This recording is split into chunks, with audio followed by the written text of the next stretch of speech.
Hi, my name is April. Let's talk about books.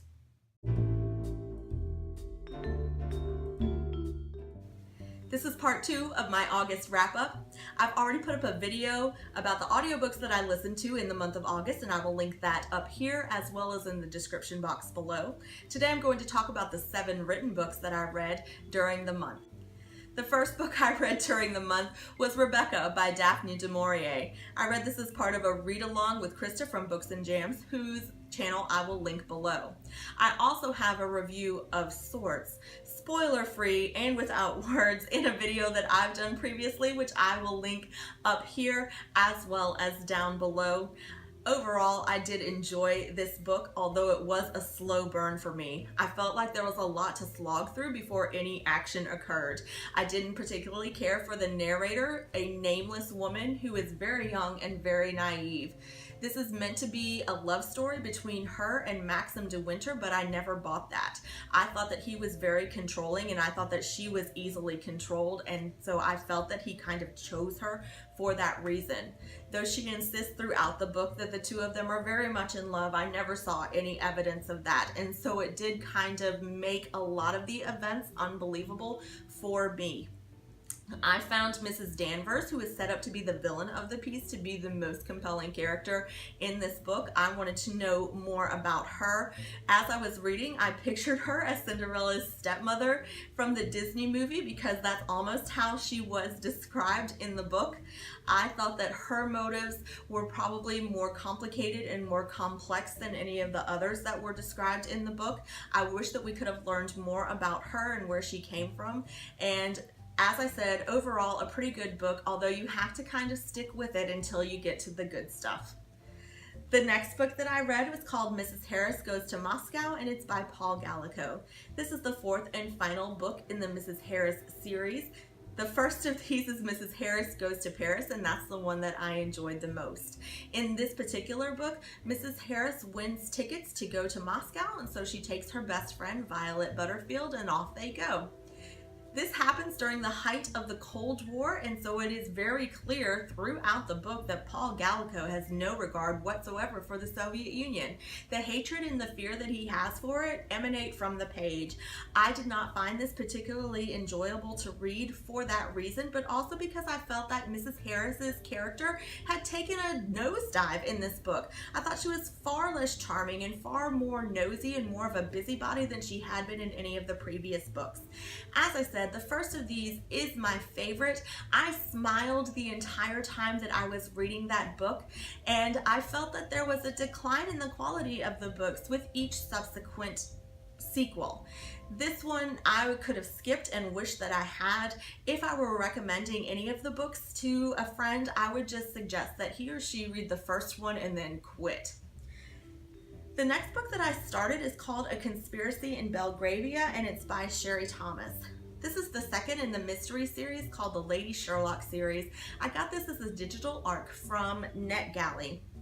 Usually you don't have a problem when you pick up these cozy mysteries, just diving in wherever, but I got about 70 pages in before I just gave up and got the first book. There were so many reference points in the second book to things that had happened in the first that I was completely lost. And so, as I said, I read the first book, A Study in Scarlet Women, which is based on A Study in Scarlet by Arthur Conan Doyle.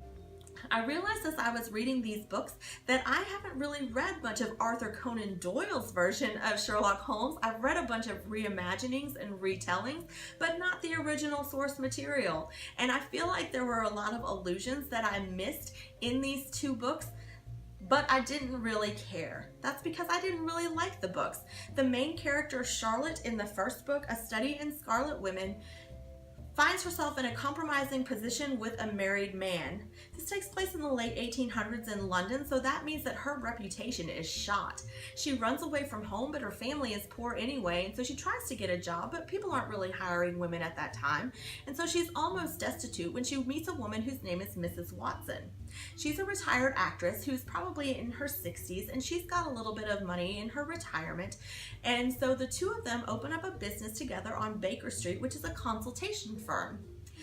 Because most people don't trust women at this time, or at least don't think that women are very smart, They have this concept by which a person who needs something investigated will come to see them, and they'll be met by Charlotte, who will tell them that her brother, Sherlock Holmes, is very sick and can't get out of bed, but he's in the room right next door and he's listening. And so if they will just tell Charlotte all about their problems, she'll go and consult with him and he'll have the answer. Of course, Charlotte is the one who does all of the thinking. The second book, A Conspiracy in Belgravia, I don't really even remember the murder or the mystery at all. I don't like these books enough to continue reading them. I don't think that Charlotte is enough of a character. I don't think she's developed enough as a character for me to care about her. She has two traits. They are, first, that she is very smart, and second, that she likes to eat. That's not enough to build a series around. She needs a lot more development. In addition, at least in the second book, there were two plot lines that went nowhere. They seemed totally unnecessary and a little bit like page filler. I feel like in subsequent books, those threads will be picked up and explored further, but as I said, I don't care enough to read any further in this series. The next book that I read is called The Prince and the Dressmaker by Jen Wang. I received this as a digital ARC from NetGalley, and it is a graphic novel. In this particular story, a young seamstress who lives in the early 1900s in Paris receives a visitor from the Belgian royal family who says that someone who is a member of the royal family wants to hire her to be an on-demand live-in dressmaker. She agrees because the money is really good, and when she gets to the palace, she discovers that the person who wants to hire her is the Crown Prince Sebastian. He's just a little bit older than she is, and the two of them have this kind of secret between them where she creates these dresses for him and he wears them out disguised as a woman, and other people get to see her designs. Even so, nobody really knows her name, and she's only working for Sebastian, so it's not like she's becoming well known at all. She does get another job offer to work as a designer for a department store, which is a relatively new idea at the time, and she and Sebastian have a falling out over this, because if she leaves him, he won't have anybody to create these things for him. Additionally, she's a friend to him. She meets him without judgment, and that's probably something that he wasn't really used to. Throughout the story, I find myself being worried for Sebastian's safety, because even though Paris is relatively open-minded, it is still the early 1900s, and I thought that his being found out would put him in danger. I think that speaks to the quality of the storytelling in this book, that I was so emotionally invested in this character's safety. Overall, this is something that I would probably recommend to younger readers, maybe preteens or early teens, although older readers would certainly enjoy it. The next book that I read is called The Red Umbrella, and it is by Cristina Diaz-Gonzalez. This is a book that I heard about from Adriana at PerpetualPages, whose channel I will link below. This is a middle grade book, and the main character is a girl named Lucia. She's 15 years old and she lives in Cuba, directly following Fidel Castro's rise to power. The effects of this are not immediately apparent, but that changes very quickly. Lucia's parents do not support the new government, and so that causes them to be targets for some dangerous activity. In order to keep Lucia and her little brother Frankie safe, her parents decide to send them to America as part of a program called Operation Pedro Pan. And this is something that actually happened in the 1960s, in which Cuban parents would place their kids with American families until they could be reunited. So Lucia and Frankie are placed with an older couple who live on a farm in Nebraska, and that is a huge change from living in Cuba. There's a lot to contend with, living with strangers, learning how to work on a farm, the language barrier, and just missing their mom and their dad. I enjoyed this book, especially as kind of a gateway to learning more about this time period. This is not something that I've studied a lot, and even when I have heard about it, it's usually in the context of John F. Kennedy's life and presidency. And so this gave me more of an insight to what was going on with the people who lived in Cuba at the time, and it really did ignite an interest in finding out more about that time period. The final book that I read this month is called Eleanor, Oliphant is Completely Fine, and it is by Gail Honeyman. So first off, Eleanor Oliphant is not completely fine, and it becomes apparent on the first page. She's a very withdrawn, isolated woman by choice.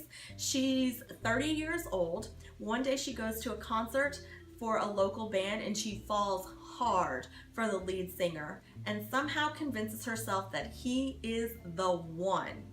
As I said, she is a very withdrawn woman. She doesn't have any friends and she doesn't care about that. But she knows that in order to meet this man, she has to make herself more available and more friendly. And so some of the book is about her kind of opening up. One of the ways that she does this is through the IT guy at her office, whose name is Raymond. Raymond is one of those people who is just naturally friendly, and ordinarily Eleanor wouldn't like that.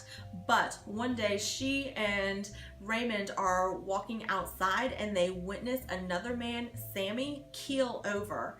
And they wait for an ambulance for Sammy, who has had a stroke, and the three of them are kind of bonded after that experience, and they do begin to grow closer. Sammy is one of those people who just really likes people, and so he welcomes Raymond and Eleanor into his family, and they almost become members of the family. Eleanor's not really sure what to do with that because she's never been part of a family herself. She grew up in care homes, and there is reference to a traumatic event that happened in her childhood, but part of the reason that she's not completely fine is that she refuses to acknowledge that that happened. She tamps down the memories whenever they start to overflow, and she will not allow them to direct her path. And so Eleanor is very unlikable during the first part of this book. She obviously finds herself superior to other people. She thinks that their problems are small and petty, and she thinks that they themselves are small and petty, and she kind of holds herself away from that. And so I found it really difficult because I felt bad for myself that I didn't like this woman who clearly needed other people to like her. It's very weird. At any rate, as she goes through the novel, she does begin to develop into more of a human being, and so by the end of the novel, I was fully invested in Eleanor's happiness. Throughout it, you see her begin to grow and to blossom. She does have some setbacks. She does become friends with Raymond, and she even says that he's her first friend, which is heartbreaking. I only have one nitpick about the novel, and it's this. This is not just about this novel, but about several that are about people who are emotionally unavailable. One way that authors tend to telegraph that is by giving them a vocabulary that consists of dictionary definitions. Just because a person has a low emotional IQ does not mean it's supplemented by an expansive vocabulary. A person doesn't have to talk in SAT words to show that they are closed off. Being a robot is not the same as being somebody who has a lack of feeling. That is something, again, that is not just in this book, but is in several books as well as movies and television shows. I think it's a really lazy way to show that a person has a lack of affect, and I think that people can do better. It's not necessary. A person can talk like a normal person and still not like other people. But that's the only thing that I didn't really like about this book. Everything else was fantastic. Absolutely recommended to anyone. And those are the books that I read this month. If you've read any of these, then let me know in the comments below and we can talk about it. Until then, goodbyes are always awkward, so end of video.